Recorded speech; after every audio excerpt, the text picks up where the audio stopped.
ನಿಮಗೆಲ್ಲರಿಗೂ ಕೂಡ ಗೊತ್ತಿದೆ ನಿನ್ನೆ ಸುದ್ದಿಗೋಷ್ಠಿಯನ್ನು ನಡೆಸಿ ಸುರೇಶ್ ಕುಮಾರ್ ಅವರು ಎಸ್ಎಸ್ಎಲ್ಸಿ ಮತ್ತು ಪಿಯುಸಿಯ ವಿಚಾರಕ್ಕೆ ಸಂಬಂಧಪಟ್ಟಂತೆ ಆ ಪರೀಕ್ಷೆಯ ವಿಚಾರದ ಬಗ್ಗೆ ಇದ್ದಂತ ಗೊಂದಲವನ್ನ ನಿವಾರಿಸಿದ್ರು.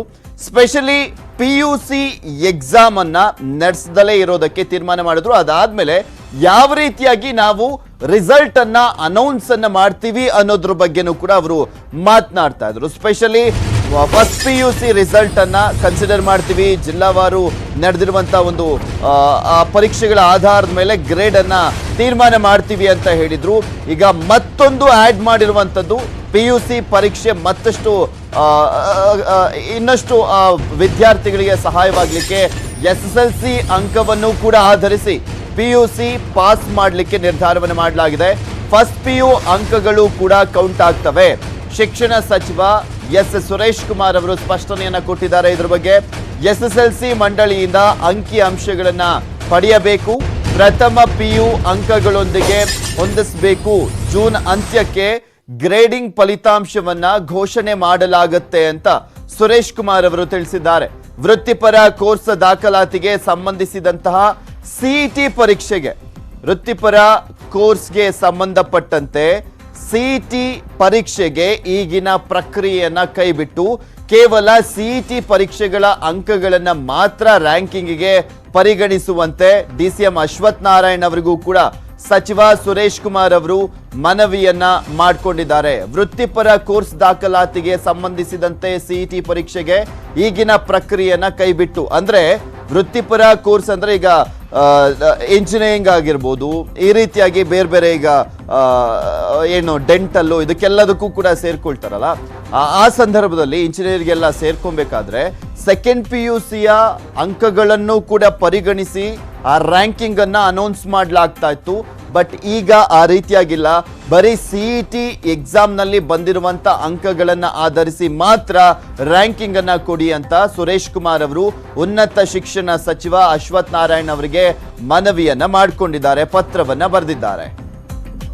ಇದ್ರ ಬಗ್ಗೆ ಮತ್ತಷ್ಟು ಡೀಟೇಲ್ಸ್ ಅನ್ನ ನೀಡ್ತಾರೆ ನಮ್ಮ ಪ್ರತಿನಿಧಿ ಶರಣು ಹಂಪಿ. ನೇರ ಸಂಪರ್ಕದಲ್ಲಿ ಜಾಯಿನ್ ಆಗ್ತಾ ಇದ್ದಾರೆ. ಎಸ್ ಶರಣು ಹಂಪಿ, ಮತ್ತಷ್ಟು ಕ್ಲಾರಿಟಿಯನ್ನ ಕೊಡುವಂತ ಕೆಲಸವನ್ನ ಮಾಡ್ತಾ ಇದ್ದಾರೆ ಶಿಕ್ಷಣ ಸಚಿವರು. ಮತ್ತೆ ಪಿಯುಸಿಯಲ್ಲಿ ಗ್ರೇಡ್ ಕೊಡುವಂತ ವಿಚಾರಕ್ಕೆ ಸಂಬಂಧಪಟ್ಟಂತೆ ವಿದ್ಯಾರ್ಥಿಗಳಿಗೆ ಅನ್ಯಾಯವಾಗದ ರೀತಿಯಲ್ಲಿ ಎಸ್ಎಸ್ಎಲ್ಸಿ ಅಂಕಗಳನ್ನೂ ಕೂಡ ಪರಿಗಣಿಸುವಂತೆ ಸುರೇಶ್ ಕುಮಾರ್ ಅವರು ಈಗ ಆಲ್ರೆಡಿ ಪರಿಗಣಿಸುವಂತ ನಿಟ್ಟಿನಲ್ಲಿ ಮುಂದಾಗಿರೋದ್ರ ಬಗ್ಗೆ ಸ್ಪಷ್ಟನೆಯನ್ನು ನೀಡಿದ್ರು. ಇದು ಯಾವ ರೀತಿಯಾಗಿ ಹೆಲ್ಪ್ ಆಗುತ್ತೆ ವಿದ್ಯಾರ್ಥಿಗಳಿಗೆ ಅಂತ ಹೇಳ್ಬೋದು ಅಂತ, ಯಾಕೆಂದ್ರೆ ಸಾಕಷ್ಟು ಜನ ವಿದ್ಯಾರ್ಥಿಗಳು ಇದೇ ಒಂದು ವಿಚಾರಕ್ಕೆ ಸಂಬಂಧಪಟ್ಟಂತೆ ಮನವಿಯನ್ನ ಮಾಡ್ಕೊಂಡಿದ್ರು, ಎಸ್ಎಸ್ಎಲ್ಸಿಯನ್ನು ಕೂಡ ಪರಿಗಣಿಸಿ ಅಂತ.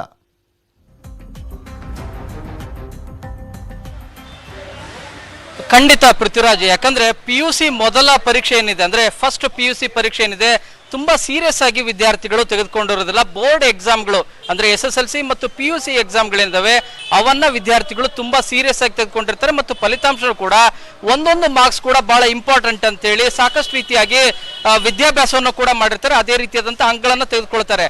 ಆದ್ರೆ ನಿನ್ನೆ ಸುದ್ದಿಗೋಷ್ಠಿಯಲ್ಲಿ ಸಚಿವ ಸುರೇಶ್ ಕುಮಾರ್ ಅವರು ಹೇಳಿರೋದು ಪಿಯುಸಿ ಮೊದಲ ವರ್ಷದ ಪರೀಕ್ಷೆಯ ಫಲಿತಾಂಶವನ್ನ ಪರಿಗಣನೆ ತೆಗೆದುಕೊಂಡು ಎರಡನೇ ಪಿಯುಸಿ ಫಲಿತಾಂಶವನ್ನ ನೀಡ್ತೇವೆ ಅಂತ ಹೇಳಿದ್ರು.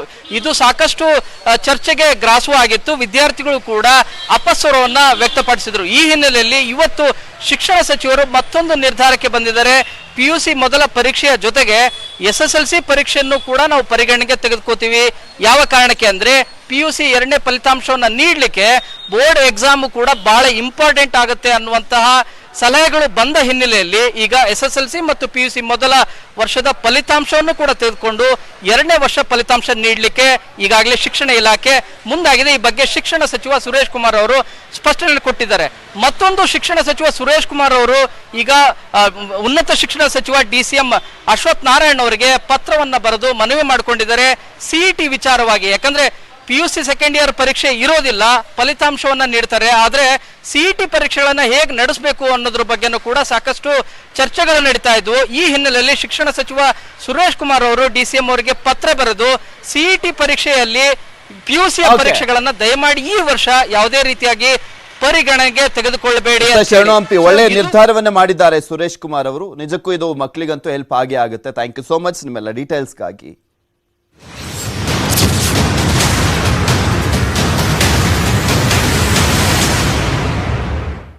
ಮೈಸೂರಲ್ಲಿ ಐಎಎಸ್ ಅಧಿಕಾರಿಗಳ ನಡುವಿನ ಕಿತ್ತಾಟ ಜಟಾಪಟಿ ಬಟಾಬೈಲಾಗಿ ಸರ್ಕಾರಕ್ಕೂ ಕೂಡ ಮುಜುಗರವನ್ನ ತಂದಿದ್ದಂತ ವಿಚಾರ ನಿಮ್ಗೆಲ್ರಿಗೂ ಕೂಡ ಗೊತ್ತಿದೆ. ಮುಖ್ಯ ಕಾರ್ಯದರ್ಶಿಗಳು ಕೂಡ ಹೋಗಿದ್ರು. ಈ ಒಂದು ವಿಚಾರಕ್ಕೆ ಸಂಬಂಧಪಟ್ಟಂತೆ ಅಪ್ಡೇಟ್ ಅನ್ನು ನಿಮ್ಮ ಮುಂದೆ ಇಡ್ತಾ ಇದೀವಿ. ಇಂದು ಸಂಜೆ ಈ ಬಗ್ಗೆ ಸೂಕ್ತ ಕ್ರಮವನ್ನ ಕೈಗೊಳ್ತೇವೆ. ಬೆಂಗಳೂರಿನಲ್ಲಿ ಮುಖ್ಯಮಂತ್ರಿಗಳಾಗಿರುವಂತಹ ಯಡಿಯೂರಪ್ಪನವರು ಹೇಳಿಕೆಯನ್ನ ಕೊಟ್ಟಿದ್ದಾರೆ. ಈ ವಿಚಾರದ ಬಗ್ಗೆ ನಿನ್ನೆನೂ ಕೂಡ ಅವರು ಹುಬ್ಬಳ್ಳಿಗೆ ಹೋದಂತ ಸಂದರ್ಭದಲ್ಲಿ, ಬೆಳಗಾವಿಗೆ ಹೋದಂತ ಸಂದರ್ಭದಲ್ಲಿ ಕೂಡ ಹೇಳಿದ್ರು, CS ಕಳಿಸಿದ್ದೀನಿ, ನಾಳೆ ಅದ್ರ ಬಗ್ಗೆ ತೀರ್ಮಾನ ಮಾಡ್ತೀವಿ ಅಂತ. ನಿನ್ನೆ CS ಮೈಸೂರಿಗೆ ಹೋಗಿ ವಿಚಾರಣೆಯನ್ನ ಮಾಡಿ ಬಂದಿದ್ದಾರೆ. ಅವರು ಬೆಳಗ್ಗೆ ನನಗೂ ಕೂಡ ವಿಚಾರಣೆ ಬಗ್ಗೆ ಮಾಹಿತಿಯನ್ನ ಕೊಟ್ಟಿದ್ದಾರೆ. ಇಂದು ಸಂಜೆ ಒಳಗೆ ರೋಹಿಣಿ ಸಿಂಧೂರಿ ಅವರ ವರ್ಗಾವಣೆ ಏನಾದ್ರೂ ಆಗುತ್ತಾ ಕಾದ್ ನೋಡ್ಬೇಕು. ಯಾರ ಮೇಲೆ ಕ್ರಮವನ್ನ ಕೈಗೊಳ್ಳುವಂತ ಸಾಧ್ಯತೆ ಇದೆ ಅನ್ನುವಂತ ಕುತೂಹಲ ಅಂತೂ ಇದೆ. ಬಟ್ ಒಂದನ್ನ ನಾವು ಗಮನಿಸೋದಾದ್ರೆ, ಯಾರನ್ನ ವರ್ಗಾವಣೆ ಮಾಡ್ಬೋದು, ಯಾರ ಮೇಲೆ ಕ್ರಮ ಆಗ್ಬೋದು ಅಂತ ಒಂದನ್ನ ಗಮನಿಸೋದಾದ್ರೆ, ಆಲ್ಮೋಸ್ಟ್ ಮೈಸೂರಿನ ಜನಪ್ರತಿನಿಧಿಗಳೆಲ್ಲರೂ ಕೂಡ ಶಿಲ್ಪಾ ನಾಗ್ ಅವರ ಪರವಾಗಿ ನಿಂತಿರುವಂತ ಹಿನ್ನೆಲೆಯಲ್ಲಿ ಸಹಜವಾಗಿ ಜನಪ್ರತಿನಿಧಿಗಳ ಧ್ವನಿಗೆ ಮಣೆ ಹಾಕಲೇಬೇಕಾಗತ್ತೆ ಮುಖ್ಯಮಂತ್ರಿಗಳು. ಸೊ ಈ ಒಂದು ನಿಟ್ಟಿನಲ್ಲಿ ನೋಡೋದಾದ್ರೆ ರೋಹಿಣಿ ಸಿಂಧೂರಿ ಅವರ ವಿರುದ್ಧ ಕ್ರಮ ಆಗುವಂತ ಚಾನ್ಸಸ್ಗಳು ಇದೆ ಅಂತ ಹೇಳಲಾಗ್ತಾ ಇದೆ. ನಿನ್ನೆ ನಮ್ಮ ಮುಖ್ಯ ಕಾರ್ಯದರ್ಶಿಗಳು ಹೋಗಿ ಎಲ್ಲ ಎನ್ಕ್ವೈರಿ ಮಾಡಿ ಬಂದಿದ್ದಾರೆ. ಇವತ್ತು ಬೆಳಗ್ಗೆ ಬಂದು ಏನೇನಾಗಿದೆ ಅನ್ನೋದನ್ನು ವಿವರಣೆಯನ್ನು ಕೊಟ್ಟಿದ್ದಾರೆ. ಸಾಯಂಕಾಲ ಕುಂತು ಚರ್ಚೆ ಮಾಡಿ ತೀರ್ಮಾನವನ್ನು ತಗೊಳ್ಳಿ. ನಿನ್ನೆ ನಮ್ಮ ಮುಖ್ಯ ಕಾರ್ಯದರ್ಶಿಗಳು ಹೋಗಿ ಎಲ್ಲ ಎನ್ಕ್ವೈರಿ ಮಾಡಿ ಬಂದಿದ್ದಾರೆ. ಇವತ್ತು ಬೆಳಗ್ಗೆ ಬಂದು ಏನೇನಾಗಿದೆ ಅನ್ನೋದನ್ನು ವಿವರಣೆಯನ್ನು ಕೊಟ್ಟಿದ್ದಾರೆ.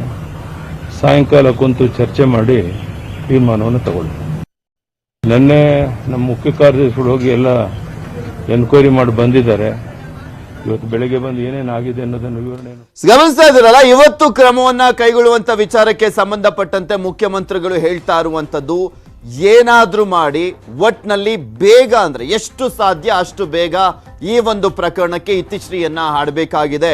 ಯಾರ ಮನೆಯ ಸ್ವತ್ತಲ್ಲ ಯಾವುದೇ ಜಿಲ್ಲಾಡಳಿತ ಆಗ್ಲಿ.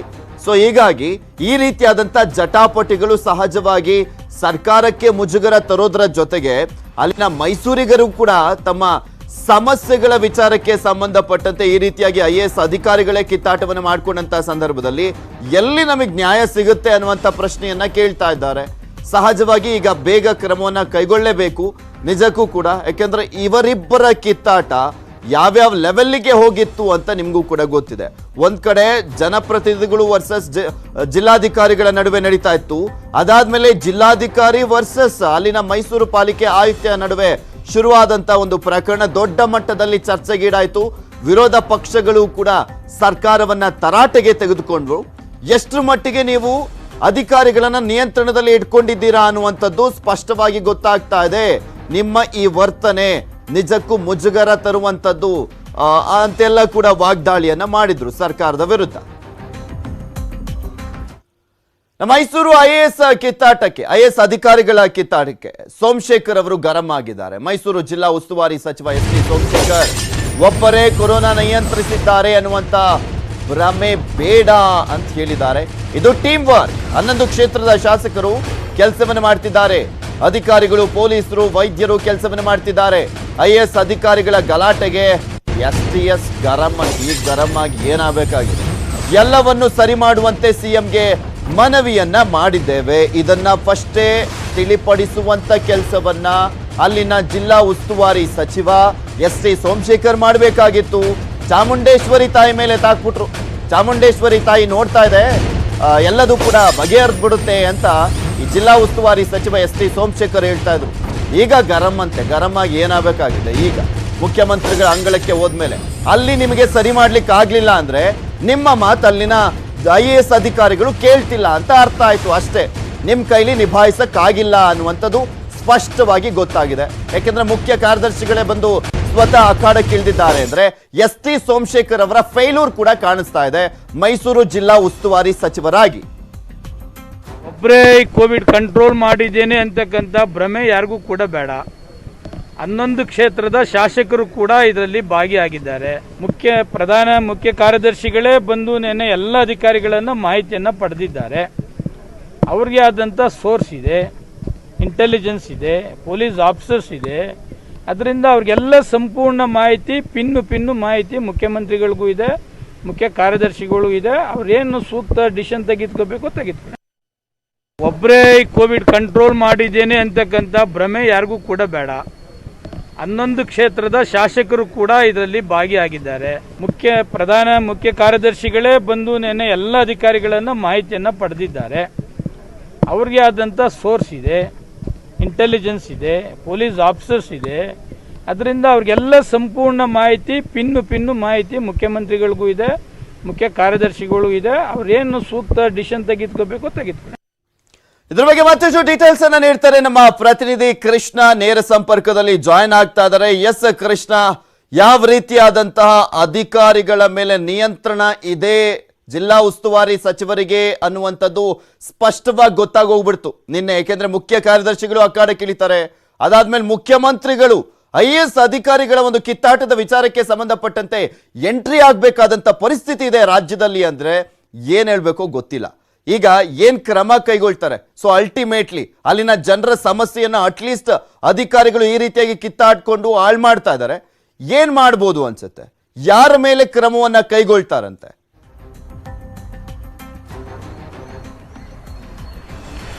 ಪೃಥ್ವಿರಾಜ್, ಈಗಾಗಲೇ ನಾವು ನೋಡಬಹುದು ಕಳೆದ ಒಂದಷ್ಟು ದಿನಗಳಿಂದನೂ ಕೂಡ ಈ ಒಂದು ಚಟಪಟಿ ಮುಂದುವರೆದಿದೆ. ಆದ್ರೆ ಎಲ್ಲೋ ಒಂದ್ ಕಡೆ ಅಲ್ಲಿರ್ತಕ್ಕಂಥ ಜಿಲ್ಲಾ ಉಸ್ತುವಾರಿ ಸಚಿವ ಎಸ್ ಟಿ ಸೋಮಶೇಖರ್ ಅವರು ಇದನ್ನ ನಿಭಾಯಿಸುವಂತಲ್ಲಿ ಸಂಪೂರ್ಣವಾಗಿ ವಿಫಲರಾಗಿದ್ದಾರೆ. ಯಾಕಂದ್ರೆ ಇಂದಿನ ಜನಪ್ರತಿನಿಧಿಗಳು ಆಕ್ರೋಶ ಮಾಡಿದಂತ ಸಂದರ್ಭದಲ್ಲಿ ಮಾಧ್ಯಮಗಳು ಸಾಕಷ್ಟು ಬಾರಿ ಪ್ರಶ್ನೆ ಮಾಡಿದಂತ ಸಂದರ್ಭದಲ್ಲಿ ಆಗಲೇ ಸಮಸ್ಯೆ ಬಗೆಹರಿಸಬೇಕಾಗಿತ್ತು.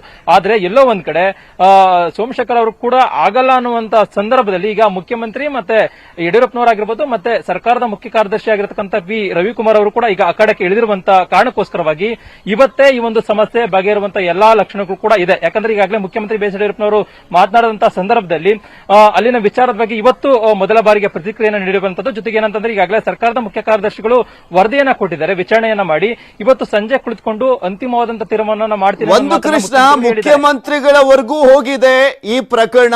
ಮುಖ್ಯಮಂತ್ರಿಗಳು ತೀರ್ಮಾನವನ್ನ ಕೈಗೊಳ್ಳುವಂತ ಪರಿಸ್ಥಿತಿ ನಿರ್ಮಾಣವಾಗಿದೆ ಅಂದ್ರೆ ಯಾರ ಪ್ರಭಾವ ಇರೋದು ಇಲ್ಲಿ ಅಂತ ಇಷ್ಟೆಲ್ಲ ಗೊಂದಲಗಳಾಗ್ತಾ ಇದ್ರು. ಒಬ್ಬ ಜಿಲ್ಲಾ ಉಸ್ತುವಾರಿ ಸಚಿವ ಇದನ್ನ ಸರಿ ಮಾಡ್ಲಿಕ್ಕೆ ಆಗ್ಲಿಲ್ಲ, ಮುಖ್ಯ ಕಾರ್ಯದರ್ಶಿಗಳು ಎಂಟ್ರಿ ಆಗ್ಬೇಕಾಗತ್ತೆ ಅನ್ನುವಂಥದ್ದೆಲ್ಲವನ್ನೂ ಕೂಡ ನೋಡ್ತಾ ಇದ್ರೆ ಒಂದು ಶಿಲ್ಪಾ ನಾಗ್ ಅವರಿಗೆ ಒಂದು ದೊಡ್ಡ ಮಟ್ಟದಲ್ಲಿ ಪ್ರಭಾವ ಇರ್ಬೋದು, ಅವರ ಹಿಂದೆ ಯಾರೋ ಒಬ್ರು ದೊಡ್ಡ ಮಟ್ಟದಲ್ಲಿ ಇರುವಂತ ರಾಜಕಾರಣಿಗಳ ಪ್ರಭಾವ ಇರ್ಬೋದು, ಅಥವಾ ರೋಹಿಣಿ ಸಿಂಧೂರಿ ಅವರ ಹಿಂದೆ ಒಂದು ದೊಡ್ಡ ಮಟ್ಟದಲ್ಲಿ ಪ್ರಭಾವ ಇರುವಂತ ಸಾಧ್ಯತೆ ಅಂತೂ ಇರುತ್ತೆ. ಯಾರಿಗಿದೆ ಹೆಚ್ಚಿನ ಪ್ರಭಾವ? ಯಾಕೆ ಇವರಿಬ್ಬರನ್ನೂ ಕೂಡ ಅಲ್ಲಾಡಿಸ್ಲಿಕ್ಕೆ ಆಗ್ತಾ ಇಲ್ಲ ಸರ್ಕಾರಕ್ಕೆ? ಇವರಿಬ್ಬರ ವಿಚಾರಕ್ಕೆ ಸಂಬಂಧಪಟ್ಟಂತೆ ಇಷ್ಟೊಂದು ಯೋಚನೆ ಮಾಡಬೇಕಾದಂತ ಪರಿಸ್ಥಿತಿ ನಿರ್ಮಾಣ ಆಗ್ಬಿಡ್ತಲ್ಲ ಅಂತ.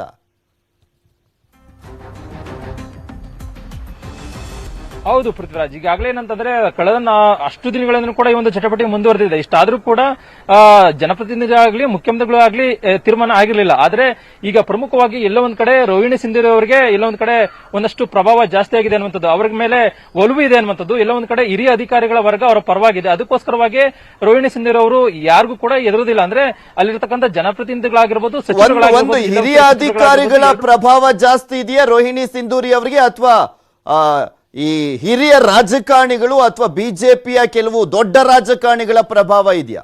ಇದು ಬೇಕಾಗಿರೋದು. ರಾಜಕಾರಣಿಗಳ ಪ್ರಭಾವ ಇಲ್ಲದೆ ಯಾವ ಅಧಿಕಾರಿಗಳು ಕೂಡ ಈ ರೀತಿಯಾಗಿ ವರ್ತನೆ ಮಾಡೋದಿಲ್ಲ.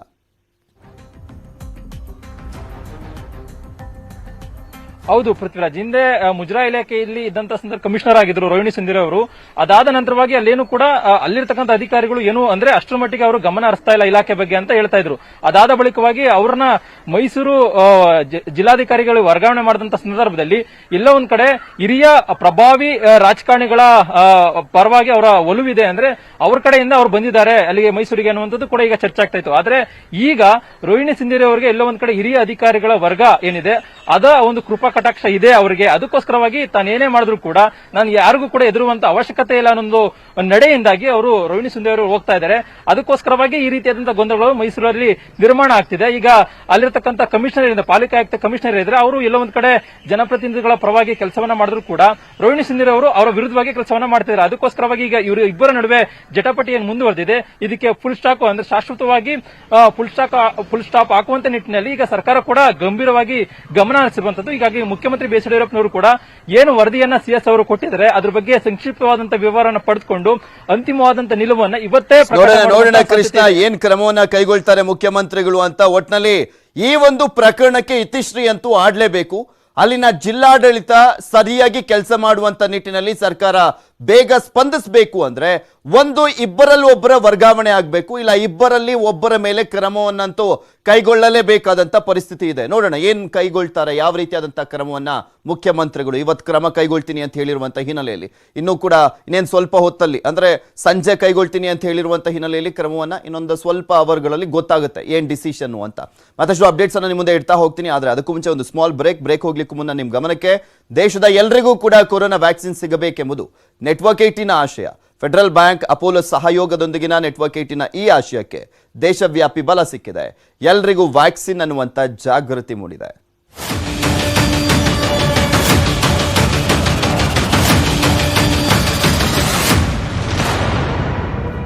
ಯಡಿಯೂರಪ್ಪನವರನ್ನ ಕೆಳಗಿಳಿಸುವಂತ ನಿಟ್ಟಿನಲ್ಲೇ ಒಂದು ಟೀಮ್ ಅಂತೂ ಆಕ್ಟಿವ್ ಆಗೇ ಇರುತ್ತೆ. ಯಾರು ಬೇಕಾದ್ರೂ ಆಗಿರ್ಬೋದು ಆ ಬಿಜೆಪಿಯಲ್ಲಿ, ಯಾಕೆಂದ್ರೆ 2 ಬಣ 3 ಬಣ ಅಂತೂ ಇದ್ದೇ ಇದೆ ನಿರ್ಮಾಣವಾಗಿರುವಂಥದ್ದು. ಕಾಂಗ್ರೆಸ್ನ ರೀತಿಯಲ್ಲೇ, ಕಾಂಗ್ರೆಸ್ನಲ್ಲಿ ಇಲ್ಲ ಅಂತಲ್ಲ. ಇನ್ನು ರಾಜ್ಯ ನಾಯಕತ್ವ ಬದಲಾವಣೆಯ ವಿಚಾರಕ್ಕೆ ಸಂಬಂಧಪಟ್ಟಂತೆ ವೇದಿಕೆ ಏನಾದರೂ ಸಿದ್ಧವಾಗಿದೆ. ಯಾಕೆಂದ್ರೆ ಪದೇ ಮುಖ್ಯಮಂತ್ರಿ ಆದಂತಹ ಸಂದರ್ಭದಲ್ಲಿ ಯಡಿಯೂರಪ್ಪನವರ ವಿಚಾರದಲ್ಲಿ ಈ ಮಾತುಗಳು ಕೇಳಿ ಬರ್ತಾ ಇದೆ. ಸ್ಪೆಷಲಿ ಈಗ 4ನೇ ಬಾರಿಗೆ ಆಗಿರುವಂತಹ ಸಂದರ್ಭದಲ್ಲಂತೂ ಅವತ್ತಿನಿಂದ ಹಿಡಿದು ಅಂದ್ರೆ ಅವರು ಅಧಿಕಾರ ಸ್ವೀಕರಿಸಿದಾಗಿನಿಂದ ಹಿಡಿದು ಈ ಕ್ಷಣದವರೆಗೂ ನಾಯಕತ್ವ ಬದಲಾವಣೆಯ ವಿಚಾರಕ್ಕೆ ಸಂಬಂಧಪಟ್ಟಂತೆ ಅಲ್ಲಿ ಓಡಾಡ್ತಾನೆ ಇದ್ದಾವೆ ಮಾತುಗಳು. ದೆಹಲಿಯಲ್ಲಿ ಗರಿಗೆದರಿದೆ. ಕರ್ನಾಟಕದ ರಾಜಕೀಯ ಜೆಪಿ ನಡ್ಡಾ ಭೇಟಿ ಮಾಡಿದ್ದಾರೆ. BL ಸಂತೋಷ್ ರಾಷ್ಟ್ರೀಯ ಬಿಜೆಪಿಯ ಸಂಘಟನಾ ಕಾರ್ಯದರ್ಶಿ ಮತ್ತು ಒಂದ್ ಕಡೆ CT ರವಿ ರಾಷ್ಟ್ರೀಯ ಬಿಜೆಪಿಯ ಪ್ರಧಾನ ಕಾರ್ಯದರ್ಶಿ CT ರವಿ. ಮೊನ್ನೆ ಅಷ್ಟೇ ನಡ್ಡಾ ಭೇಟಿಯಾಗಿದ್ರು. BS ಯಡಿಯೂರಪ್ಪನವರ ಪುತ್ರ ವಿಜೇಂದ್ರ ಹಿಂತಿರುಗ್ತಿದ್ದಂತೆ ವಿರೋಧಿ ಪಾಳೆಯ ಕೂಡ ಆಕ್ಟಿವ್ ಆಯ್ತಾ ಅನ್ನುವಂತ ಪ್ರಶ್ನೆ ಇದೆ. ಫೇಸ್ಬುಕ್ನಲ್ಲಿ ರಾಜ್ಯ ನಾಯಕತ್ವದ ಬಗ್ಗೆ ಪ್ರಶ್ನೆ ಎತ್ತಿದ್ರು CT ರವಿ. ಆಕ್ಚುಲಿ ರಾಜ್ಯ ನಾಯಕತ್ವದ ಬಗ್ಗೆ ಪ್ರಶ್ನೆ ಎತ್ತಿರಲಿಲ್ಲ, ಒಂದು ಜನರಲ್ ಆಗಿ ರಾಮರಾಯರ ಒಂದು ಉಲ್ಲೇಖವನ್ನ ಮಾಡಿ ಅವರು ಮಾತನಾಡಿದ್ರು. ಅದು ಯಾರಿಗೆ ಅನ್ನೋದು ಊಹೆ ಮಾಡ್ತಾ ಇದ್ದಿದ್ದು ಆಕ್ಚುಲಿ ಯಡಿಯೂರಪ್ಪನವರ ವಿಚಾರಕ್ಕೆ ಸಂಬಂಧಪಟ್ಟಂತೆ ಮಾತನಾಡಿದ್ದಾರಾ CT ರವಿ ಅವರು ಅನ್ನುವಂಥ ಪ್ರಶ್ನೆ ಇದ್ದಿತ್ತು. CM ಯಡಿಯೂರಪ್ಪನವರಿಗೆ ಟಾಂಗ್ ಕೊಟ್ಟಿದ್ರು CT ರವಿ ಅವರು ಅಂತ ಆ ಒಂದು ಪೋಸ್ಟ್ನ ಮುಖಾಂತರ ಸಾಕಷ್ಟು ವಿಶ್ಲೇಷಣೆಗಳು ಕೂಡ ನಡೆದವು. ವಿಜಯನಗರ ಸಾಮ್ರಾಜ್ಯ ಪತನದ ಉದಾಹರಣೆ ಅಂದ್ರೆ ಕೃಷ್ಣದೇವರಾಯರ ಅಳಿಯ ರಾಮರಾಯರ ವಿಚಾರಕ್ಕೆ ಸಂಬಂಧಪಟ್ಟಂತೆ ಪೋಸ್ಟ್ ಹಾಕಿದ್ರು ರವಿ ಅವರು. ಈಗ ದೆಹಲಿಯಲ್ಲಿ BL ಸಂತೋಷ್ ಜೊತೆಗೂಡಿ JP ನಡ್ಡಾ ಅವರನ್ನ ಭೇಟಿ ಮಾಡಿದ್ದಾರೆ CT ರವಿ ಅವರು. ಅದು ರಾಜ್ಯ ನಾಯಕತ್ವದ ವಿಚಾರಕ್ಕೇನಾ ಅನ್ನುವಂಥದ್ದಂತೂ ಗೊತ್ತಿಲ್ಲ. ಯಾಕೆಂದ್ರೆ ಇವರು ರಾಷ್ಟ್ರೀಯ ಪ್ರಧಾನ ಕಾರ್ಯದರ್ಶಿ ಬೇರೆ ರಾಜ್ಯಗಳ ಉಸ್ತುವಾರಿಯನ್ನು ವಹಿಸಿಕೊಂಡಿದ್ದಾರೆ. ಮತ್ತು ಒಂದ್ ಕಡೆ BL ಸಂತೋಷ್ ಅವರು ಇಡೀ ದೇಶದ ಸಂಘಟನಾ ಕಾರ್ಯದರ್ಶಿ ಆಗಿರುವಂತಹ ಹಿನ್ನೆಲೆಯಲ್ಲಿ ಇದೇ ವಿಚಾರನ ಅಥವಾ ದೇಶದ ವಿಚಾರನ, ಬೇರೆ ರಾಜ್ಯಗಳ ವಿಚಾರನ, ನೆಕ್ಸ್ಟ್ ನಡೀತಾ ಇರುವಂತಹ ಒಂದು ಎಲೆಕ್ಷನ್ನ ವಿಚಾರನ, ಇದೆಲ್ಲವೂ ಕೂಡ ಪ್ರಶ್ನೆಗಳೇ. ಇದ್ರ ಬಗ್ಗೆ ಮತ್ತಷ್ಟು ಡೀಟೇಲ್ಸ್ ಅನ್ನ ನೀಡ್ತಾರೆ ನಮ್ಮ ದೆಹಲಿಯ ಪ್ರತಿನಿಧಿ ಧರಣೀಶ್ ಬೂಕನಕೆರೆ. ನೇರ ಸಂಪರ್ಕದಲ್ಲಿ ಜಾಯ್ನ್ ಆಗ್ತಾ ಇದ್ದಾರೆ. ಎಸ್ ಧರಣೀಶ್ ಬೂಕನಕೆರೆ, ನಾವು ಗಮನಿಸ್ತಾನೆ ಇದ್ದೀವಿ ಬಿಜೆಪಿ ಆಡಳಿತಕ್ಕೆ ಬಂದಾದ ಸಂದರ್ಭದಲ್ಲೆಲ್ಲ ಕೂಡ, ಅಧಿಕಾರವನ್ನ ಹಿಡಿದಂತ ಸಂದರ್ಭದಲ್ಲೆಲ್ಲಾ ಸಲಿನೂ ಕೂಡ ಈ ರೀತಿಯಾದಂತ ಒಂದು ಬೆಳವಣಿಗೆಗಳು ಕಂಟಿನ್ಯೂಸ್ಲಿ ನಡೀತಾ ಇರುತ್ತೆ. ಅವಾಗೊಂದು ಸ್ವಲ್ಪ ಬ್ರೇಕ್ ಬಿತ್ತು, ಇವಾಗೊಂದು ಸ್ವಲ್ಪ ಬ್ರೇಕ್ ಬಿತ್ತು, ಇಲ್ವೇ ಇಲ್ಲ, ಕಂಟಿನ್ಯೂಸ್ಲಿ ನಡೆಯುವಂತ ಬೆಳವಣಿಗೆಗಳು ಬಿಜೆಪಿಯಲ್ಲಿ ಏನಾಗ್ತಾ ಇದೆ ಅಂತ. ಈಗ BL ಸಂತೋಷ್ ಅವರು CT ರವಿ ಅವರು ಕೂಡ JP ನಡ್ಡಾ ಅವರನ್ನ ಭೇಟಿ ಆಗಿದ್ದಾರೆ. ಇದೇ ವಿಚಾರಕ್ಕೆನಾ, ನಾಯಕತ್ವದ ವಿಚಾರಕ್ಕೆ ಸಂಬಂಧಪಟ್ಟಂತೆನೇ ಭೇಟಿನ ಅದು?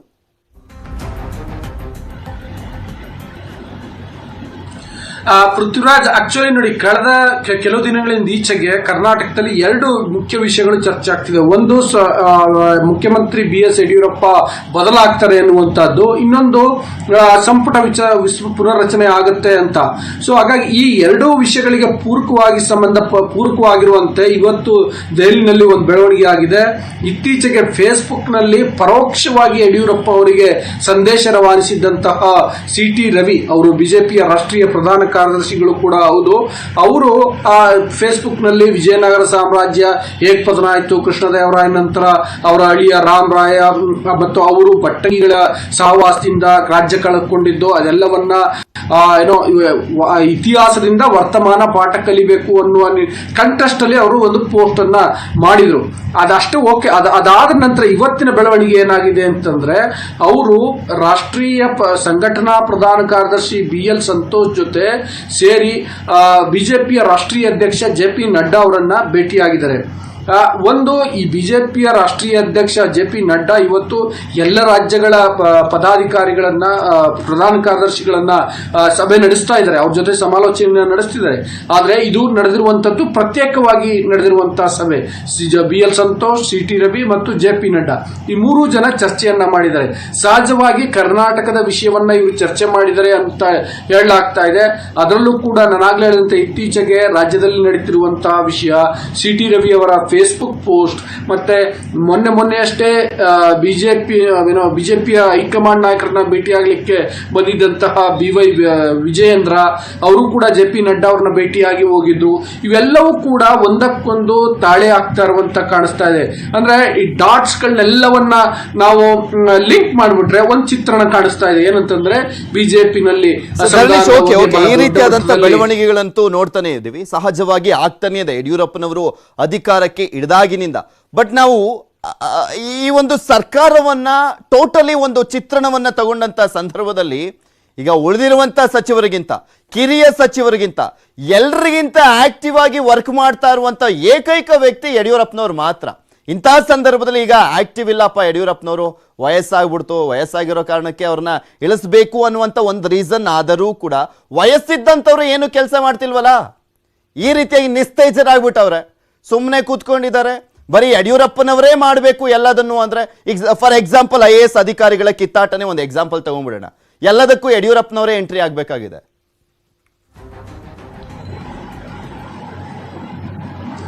ಈಗ ಪೃಥ್ವಿರಾಜ್ ಏನಂತಂದ್ರೆ, ಇಳಿಸ್ಬೇಕು ಅಂದ್ರೆ ಅದಕ್ಕೂ ಒಂದತ್ತು ಕಾರಣಗಳಿರ್ತವೆ, ಅವರನ್ನ ಮುಂದುವರಿಸಬೇಕು ಅಂದ್ರೆ ಅದಕ್ಕೂ ಒಂದತ್ತು ಕಾರಣಗಳಿರ್ತವೆ. ವಿರೋಧಿ ಪಾಳ್ಯದವರು ಯಡಿಯೂರಪ್ಪ ಅವರನ್ನ ಬದಲಾವಣೆ ಮಾಡಬೇಕು ಅನ್ನುವಂತ ಕಾರಣಗಳನ್ನ ಇಟ್ಕೊಂಡು ಹೈಕಮಾಂಡ್ಗೆ ಆ ಅಂಶಗಳನ್ನ ಮನವರಿಕೆ ಮಾಡಿಕೊಡುವಂತ ಪ್ರಯತ್ನವನ್ನ ಮಾಡ್ತಿದ್ದಾರೆ. CT ರವಿ ಮೊದಲಿಂದನೂ ಕೂಡ ಯಡಿಯೂರಪ್ಪ ಬಣಕ್ಕೆ ಒಂದ್ ಸ್ವಲ್ಪ ದೂರ ಇದ್ದವರು, ಮತ್ತೆ ಅಂತರ ಕಾಕೊಂಡಿದ್ದಂಥವ್ರು. ಅವರು ನಾನು ಪಕ್ಷನಿಷ್ಠ, ಪಕ್ಷದ ಪರ ಯಾವಾಗ್ಲೂ ಅಂತ ಹೇಳ್ಕೊಳ್ತಾರೆ. ಆ ತರ ಹೇಳ್ಕೊಂಡೇ ಯಡಿಯೂರಪ್ಪ ಅವರಿಂದ ಅಂತರವನ್ನ ಕಾಯ್ಕೊಂಡು ಬಂದಿದ್ದಾರೆ. ಮತ್ತೆ ರಾಜ್ಯದಲ್ಲಿ ನಾನು ಆಗ್ಲೇ ಹೇಳಿದಂತೆ ಈ ಅನಿಶ್ಚಿತ ವಾತಾವರಣದ ಬಗ್ಗೆ ಚರ್ಚೆ ಆಗ್ತಾ ಇತ್ತು, ನಾಯಕತ್ವದ ಬದಲಾವಣೆ ಬಗ್ಗೆ ಚರ್ಚೆ ಆಗ್ತಾ ಇತ್ತು, ಸಂಪುಟ ಪುನರ್ರಚನೆ ಬಗ್ಗೆ ಚರ್ಚೆ ಆಗ್ತಾ ಇತ್ತು.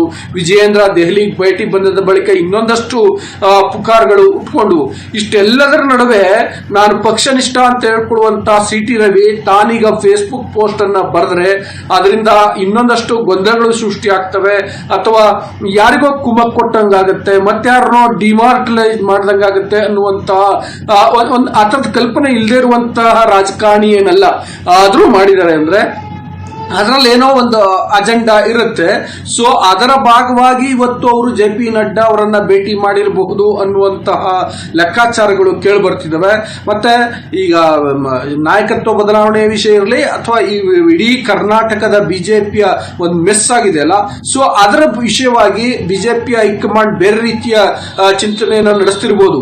ಅದು ನಾಯಕತ್ವದ ಬದಲಾವಣೆ ಬಗ್ಗೆ ಮಾಡ್ತಿರ್ಬೋದು, ಸಂಪುಟ ಪುನರ್ರಚನೆ ಮಾಡ್ತಿರ್ಬೋದು, ಅಥವಾ ಇದನ್ನೆಲ್ಲವನ್ನ ತೆರೆಬದಿಗೆ ತರಬೇಕು, ಪರಿಸ್ಥಿತಿಯನ್ನ ತಿಳಿಗೊಳಿಸಬೇಕು ಅನ್ನುವ ನಿಟ್ಟಿನಲ್ಲಿ ಚರ್ಚೆ ಮಾಡ್ತಿರ್ಬೋದು, ಚಿಂತನೆ ನಡೆಸ್ತಿರ್ಬೋದು. ಅದರಿಂದ ಏನಾಗ್ತಿದೆ ಅಂತೇಳಿ BL ಸಂತೋಷ್ ಮತ್ತು CT ರವಿ ಅವರಿಂದ ಕೇಳಿರ್ಬೋದು.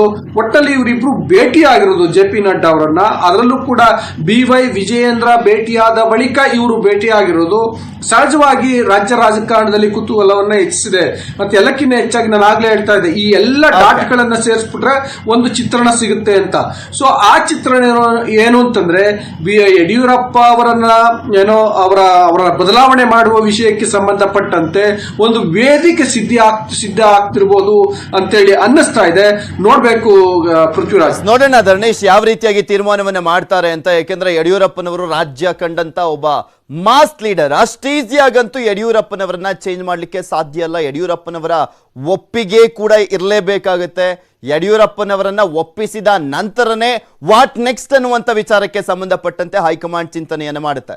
ಸುಮ್ಮನೆ ಕೈ ಸುಟ್ಕೊಳ್ಳೋದಿಲ್ಲ. ಯಾಕೆಂದ್ರೆ ಮತ್ತೊಮ್ಮೆ ಅಧಿಕಾರಕ್ಕೆ ಬರಬೇಕು, ಮತ್ತೊಮ್ಮೆ ನೆಕ್ಸ್ಟ್ ಇದೇ ರೀತಿಯಾಗಿ 25 ಸಂಸದರನ್ನ ರಾಜ್ಯದಲ್ಲಿ ಆಯ್ಕೆ ಮಾಡಿಕೊಳ್ಳುವಂಥ ವಿಚಾರಕ್ಕೆ ಸಂಬಂಧಪಟ್ಟಂತೆ ಸಹಜವಾಗಿ ಒಂದು ದೊಡ್ಡ ಸವಾಲಂತೂ ಇರುತ್ತೆ. ಏನ್ ಮಾಡುತ್ತೆ ಕಾದ್ ನೋಡೋಣ. ರಾಜ್ಯ ಹೈಕಮಾಂಡ್ ಇಲ್ಲಿ ಪ್ರಮುಖವಾಗಿ ಬಿಜೆಪಿಯ ರಾಷ್ಟ್ರೀಯ ನಾಯಕರು ಏನ್ ಮಾಡ್ತಾರೆ ಕಾದ್ ನೋಡ್ಬೇಕು. ಜೂನ್ 14ರ ಬಳಿಕ ಲಾಕ್ಡೌನ್ ಸಡಿಲಿಕೆ ವಿಚಾರಕ್ಕೆ ಸಂಬಂಧಪಟ್ಟಂತೆ ಪಾಸಿಟಿವ್ ದರ 5% ಬಂದ್ರೆ ಪಾಸಿಟಿವಿಟಿ ದರ 5% ಬಂದ್ರೆ ಲಾಕ್ಡೌನ್ ಸಡಿಲಿಕೆ ಆಗಲಿದೆ. ಬೆಂಗಳೂರಿನಲ್ಲಿ ಯಡಿಯೂರಪ್ಪನವರು ಹೇಳಿಕೆ ಕೊಟ್ಟಿದ್ದಾರೆ. ಎಲ್ಲೆಲ್ಲಿ 5% ಪಾಸಿಟಿವಿಟಿ ಇಳಿತದೆಯೋ ಅಲ್ಲೆಲ್ಲ ಸಡಿಲಿಕೆ ಮಾಡುವಂತ ವಿಚಾರಕ್ಕೆ ಸಂಬಂಧಪಟ್ಟಂತೆ ಮಾತನಾಡಿದ್ದಾರೆ ಮುಖ್ಯಮಂತ್ರಿಗಳು. ಈ ಬಗ್ಗೆ ಸಚಿವ ಸಂಪುಟದಲ್ಲಿ ಚರ್ಚಿಸಿ ನಿರ್ಧಾರವನ್ನು ಮಾಡ್ತೇವೆ. ಬೆಂಗಳೂರಿನಲ್ಲಿ ಮುಖ್ಯಮಂತ್ರಿಗಳು ಹೇಳಿಕೆಯನ್ನ ಕೊಟ್ಟಿದ್ದಾರೆ. ಸೋಮವಾರದ ನಂತರ ಏನಾದರೂ ಲಾಕ್ಡೌನ್ ಸಡಿಲಿಕೆ ಆಗುತ್ತೆ? ಮಹಾರಾಷ್ಟ್ರದಲ್ಲಿ ಸರ್ 5 ಹಂತದಲ್ಲಿ ಲಾಕ್ಡೌನ್ ಸಡಿಲಿಕೆ ಕೊಟ್ಟಿದ್ದಾರೆ. ರಾಜ್ಯದ ಪ್ಲಾನ್ ಏನು ಅಂತ? 5% ಒಳಗಡೆ ಯಾವ್ಯಾವ ಜಿಲ್ಲೆಗಳಲ್ಲಿ ಬರುತ್ತೆ, ಅವ್ರಿಗೆ ಯಾವ್ಯಾವ ರೀತಿ ಕನ್ಸೆಷನ್ ಕೊಡಬೇಕು ಅನ್ನೋದನ್ನ ನಮ್ಮ ಅಧಿಕಾರಿಗಳ ಜೊತೆ ಸಚಿವ ಸಂಪುಟದ ಸಹಯೋಗಿಗಳ ಜೊತೆ ಚರ್ಚೆ ಮಾಡಿ 4-5 ದಿವಸದಲ್ಲಿ ಲಾಕ್ಡೌನ್ ಮುಗೀತಿದ್ದಾಗೆ ತೀರ್ಮಾನ. ಕೆಎಸ್ಆರ್ಟಿಸಿ ಬ್ರ್ಯಾಂಡ್ ಕೇಳದ ಪಾಲಾಗಿಲ್ಲ, ಕರ್ನಾಟಕ ಕೈ ತಪ್ಪಿದೆ ಅನ್ನುವಂತ ಆತಂಕ ಇಲ್ಲ.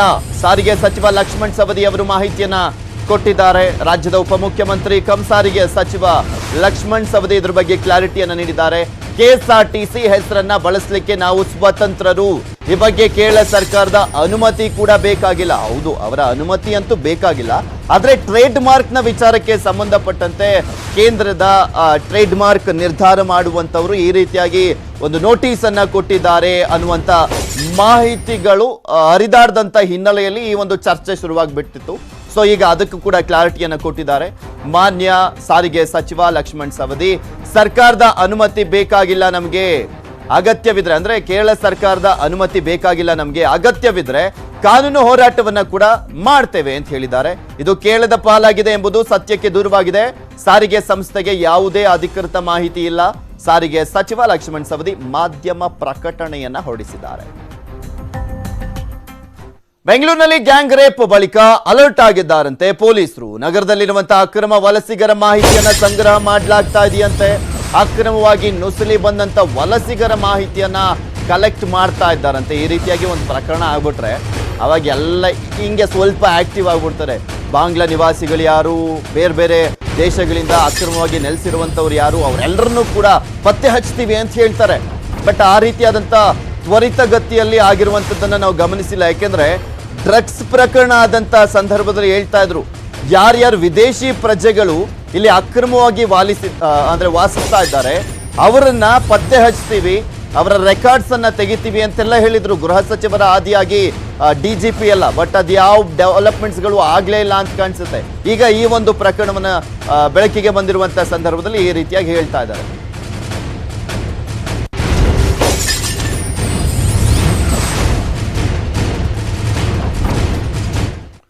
ಇವಿಷ್ಟು ಈ ಕ್ಷಣದವರೆಗಿನ ಸುದ್ದಿಗಳು. ನ್ಯೂಸ್ ಮುಗಿತು. ನಾನು